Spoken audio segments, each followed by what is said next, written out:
Santali kids TV zone এর পক্ষ থেকে সকলের জন্য আনন্দ, শিক্ষা ও বিনোদনের এক নতুন জগৎ খুলে যাচ্ছে। আমাদের চ্যানেলে পাবেন গল্প, ইতিহাস, গান, নাচ, শিক্ষামূলক ভিডিও এবং আরও অনেক কিছু, যা মননশীলতা ও সৃজনশীলতাকে বিকাশে সাহায্য করবে। শুরু হচ্ছে এক নতুন যাত্রা, সকলের জন্য, সকল সংস্কৃতির জন্য।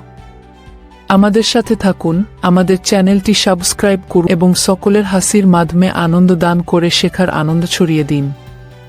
সান্তালি কিডস টিভি জোন, বিনোদন ও শিক্ষার অপ্রতিরোধ্য সম্ভার কি হতে চলেছে আগে দেখতে থাকুন, সম্পূর্ণ ভিডিওটি দেখবেন। চলুন এগিয়ে চলি আসল বিষয়বস্তুর দিকে।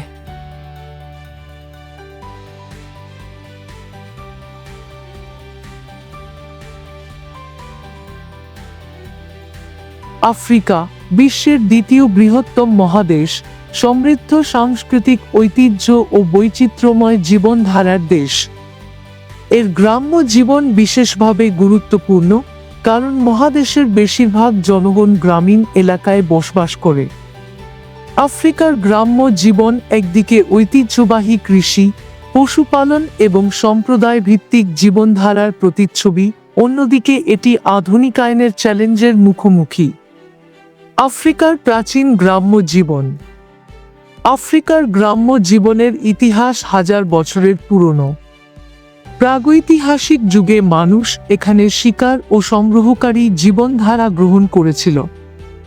ধীরে ধীরে কৃষি ও পশুপালনের বিকাশ ঘটে এবং স্থায়ী বসবাসের জন্য গ্রাম গড়ে ওঠে। নীলনদ, নাইজার ও কঙ্গো নদীর আশপাশে কৃষিভিত্তিক সমাজ গড়ে ওঠে।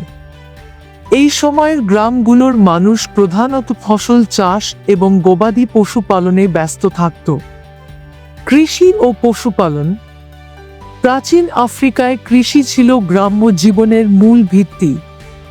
গম, বার্লি, যব এবং বিভিন্ন শস্য উৎপাদন করা হতো। সাহারা মরুভূমির আশেপাশের অঞ্চলে পশুপালন অত্যন্ত গুরুত্বপূর্ণ ছিল। নোমাডিক বা যাযাবর সম্প্রদায় গবাদি পশু, ছাগল ও ভেড়া লালন পালন করত। বসবাস ও স্থাপত্য। প্রাচীন গ্রাম্য এলাকাগুলো সাধারণত নদীর আশেপাশে গড়ে উঠত। বাড়িগুলো মাটি, কাঠ এবং খড় ব্যবহার করে নির্মিত হতো। আফ্রিকার কিছু অঞ্চলে গুহাবাসী সম্প্রদায়ও ছিল, যারা পাহাড়ের কোণে ঘর নির্মাণ করত।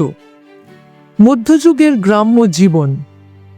মধ্যযুগে আফ্রিকার গ্রাম্য সমাজে উল্লেখযোগ্য উন্নতি ঘটে। এই সময় অনেক গ্রাম বড় রাজ্যের অংশ হয়ে ওঠে এবং কৃষি, বাণিজ্য ও সামাজিক কাঠামোতে ব্যাপক পরিবর্তন আসে। মালির সাম্রাজ্য, গানার সাম্রাজ্য ও সংহাই সাম্রাজ্যের মতো শক্তিশালী রাষ্ট্র গঠিত হয়, যেখানে গ্রাম্য সমাজ গুরুত্বপূর্ণ ভূমিকা পালন করেছিল। কৃষি ও খাদ্য উৎপাদন। মধ্যযুগে আফ্রিকার গ্রামগুলো মূলত কৃষিনির্ভর ছিল। কৃষকরা নানা ধরনের শস্য চাষ করত, যার মধ্যে যব, গম, ধান, মিলেট ও সরগম উল্লেখযোগ্য। এছাড়া বিভিন্ন ধরনের ফলমূল ও সবজি উৎপাদন করা হতো। মালির সাম্রাজ্য ও সংহাই সাম্রাজ্যে কৃষি উন্নত ছিল এবং সেচ ব্যবস্থার মাধ্যমে চাষবাস করা হতো। গৃহপালিত প্রাণী ও পশুপালন। কৃষির পাশাপাশি পশুপালনও গ্রাম্য জীবনের গুরুত্বপূর্ণ অংশ ছিল। গরু, ছাগল, ভেড়া ও উট পালনের মাধ্যমে দুধ, মাংস ও চামড়া সংগ্রহ করা হতো। কিছু এলাকায় উট ব্যবহার করে মরুভূমির পথ পাড়ি দিয়ে বাণিজ্যিক কার্যক্রম পরিচালিত হতো। বাণিজ্য ও অর্থনীতি। মধ্যযুগের আফ্রিকার গ্রামগুলো শুধু কৃষিনির্ভর ছিল না, তারা স্থানীয় ও আন্তর্জাতিক বাণিজ্যের সঙ্গেও যুক্ত ছিল। সোনার খনি, লবণের ব্যবসা ও কারুকাজের মাধ্যমে অর্থনীতি সমৃদ্ধ হয়েছিল।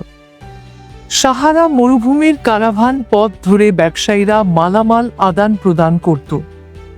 সামাজিক কাঠামো ও প্রশাসন। গ্রামগুলোর নেতৃত্ব প্রধানত প্রবীণ ব্যক্তিদের হাতে থাকত।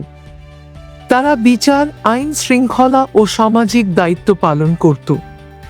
বড় রাজ্যগুলোর শাসকেরা স্থানীয় গ্রাম প্রধানদের উপর নির্ভর করত এবং কর আদায় ও নিরাপত্তা বজায় রাখার জন্য গ্রামগুলোর সঙ্গে সম্পর্ক বজায় রাখত। ধর্ম ও সংস্কৃতি। এই সময় ইসলাম ও স্থানীয় ধর্মবিশ্বাস পাশাপাশি বিদ্যমান ছিল। ইসলাম মালির সাম্রাজ্য ও সংহাই সাম্রাজ্যে ব্যাপকভাবে প্রচারিত হয়েছিল, বিশেষ করে শিক্ষিত সম্প্রদায় ও বণিকদের মধ্যে। মসজিদ ও শিক্ষা কেন্দ্র স্থাপিত হয়, যেখানে ধর্মীয় ও সাধারণ শিক্ষা দেওয়া হতো। স্থাপত্য ও বসবাসের ধরন। গ্রামগুলোর ঘরবাড়ি সাধারণত কাদামাটি ও খড় দিয়ে তৈরি হতো। বড় শহরগুলোতে পাথর ও ইটের তৈরি মসজিদ ও প্রাসাদ দেখা যেত।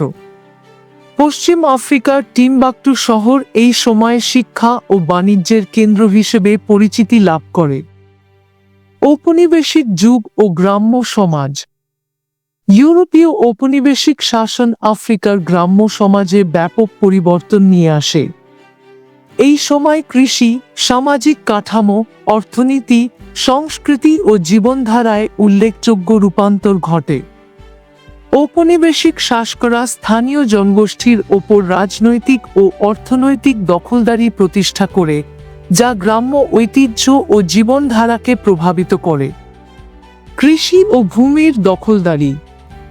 ঔপনিবেশিক শক্তিগুলো আফ্রিকার উর্বর কৃষিজমির প্রতি আগ্রহী হয়ে ওঠে এবং অনেক জমি দখল করে বৃহৎ খামার ও বাণিজ্যিক চাষের জন্য ব্যবহার করে।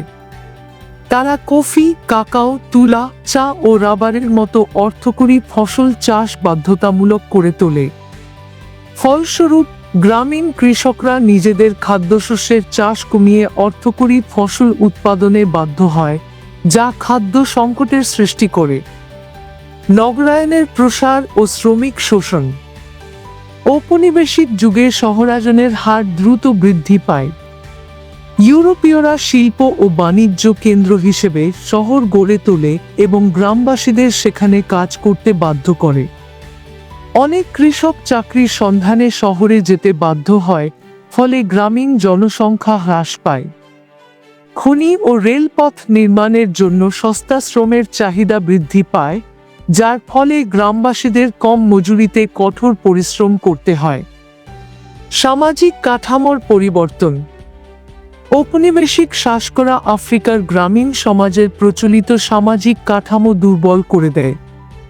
গ্রাম প্রধান ও ঐতিহ্যবাহী শাসন ব্যবস্থাকে উপেক্ষা করে নতুন প্রশাসনিক কাঠামো চালু করা হয়, যা ইউরোপীয় শাসকদের অনুগত ছিল। ফলে প্রথাগত সামাজিক নেতৃত্ব ও সম্প্রদায়ের সিদ্ধান্ত গ্রহণের ক্ষমতা কমে যায়। কর ব্যবস্থার চাপ।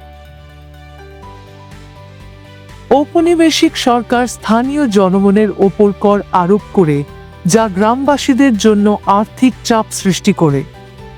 তারা নগদ কর সংগ্রহ করত, যা কৃষকদের নগদ অর্থ উপার্জনের জন্য শ্রম দিতে বাধ্য করত। এর ফলে অনেক গ্রামবাসী ইউরোপীয়দের মালিকানাধীন খামার ও খনিতে কাজ করতে বাধ্য হয়। সংস্কৃতির ওপর প্রভাব। ঔপনিবেশিক শাসন আফ্রিকার স্থানীয় সংস্কৃতি ও ঐতিহ্যের ওপর গভীর প্রভাব ফেলে। ইউরোপীয় ভাষা, পোশাক, শিক্ষা ও ধর্ম চাপিয়ে দেওয়া হয়। খ্রিস্টান মিশনারিরা ব্যাপকভাবে কাজ করে এবং আফ্রিকার অনেক অঞ্চলে স্থানীয় ধর্ম ও আচার অনুষ্ঠানকে দুর্বল করে দেয়। শিক্ষা ও ধর্মীয় পরিবর্তন। ঔপনিবেশিক শাসকরা ইউরোপীয় শিক্ষা ব্যবস্থা চালু করে, যা স্থানীয় ভাষার পরিবর্তে ইংরেজি, ফরাসি ও পর্তুগিজের মতো বিদেশি ভাষায় শিক্ষা প্রদান করত। অনেক স্থানীয় মানুষ খ্রিস্ট ধর্ম গ্রহণ করে, যা তাদের ঐতিহ্যবাহী বিশ্বাস থেকে দূরে সরিয়ে দেয়। প্রতিরোধ আন্দোলন ও গ্রামীণ বিদ্রোহ। ঔপনিবেশিক শাসনের বিরুদ্ধে গ্রাম্য জনগোষ্ঠী বহু স্থানে বিদ্রোহ করে। কিছু অঞ্চলে কৃষক বিদ্রোহ সংগঠিত হয়, যেখানে তারা ইউরোপীয়দের চাপিয়ে দেওয়া শোষণমূলক কর ও ভূমি দখলের বিরুদ্ধে রুখে দাঁড়ায়। আধুনিক আফ্রিকার গ্রাম্য জীবন। স্বাধীনতা লাভের পর আফ্রিকার বিভিন্ন দেশ তাদের গ্রাম্য উন্নয়নে গুরুত্ব দিতে শুরু করে। তবে এখনো অনেক গ্রামে দারিদ্র্য, শিক্ষা ও স্বাস্থ্যসেবার ঘাটতি রয়েছে।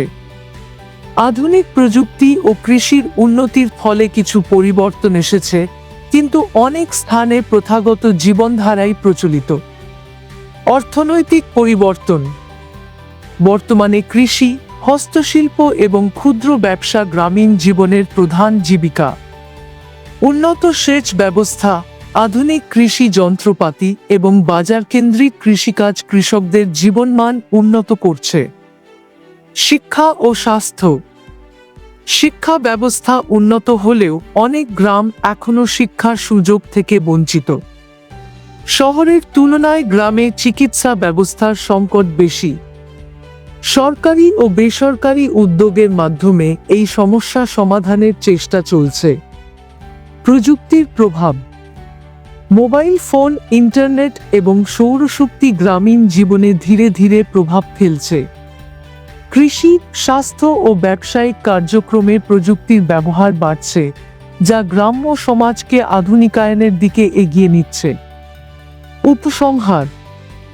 আফ্রিকার গ্রাম্য জীবন ঐতিহ্য ও সংস্কৃতির মেলবন্ধন, যেখানে আধুনিকতার সাথে ঐতিহ্যগত জীবনধারার সংমিশ্রণ ঘটছে। উন্নয়ন, প্রযুক্তি ও আধুনিক চাহিদার সাথে খাপ খাইয়ে নিতে গিয়ে গ্রামীণ সমাজ পরিবর্তিত হচ্ছে, তবে এর মূল কাঠামো এখনো ঐতিহ্যবাহী রয়ে গেছে। ভবিষ্যতে গ্রাম্য জীবন আরও উন্নত ও আধুনিক হবে, যেখানে ঐতিহ্য ও উন্নয়নের সমন্বয় ঘটবে। আপনাদের ভালোবাসা ও সমর্থনের জন্য ধন্যবাদ। আশা করি আজকের ভিডিওটি আপনাদের ভালো লেগেছে।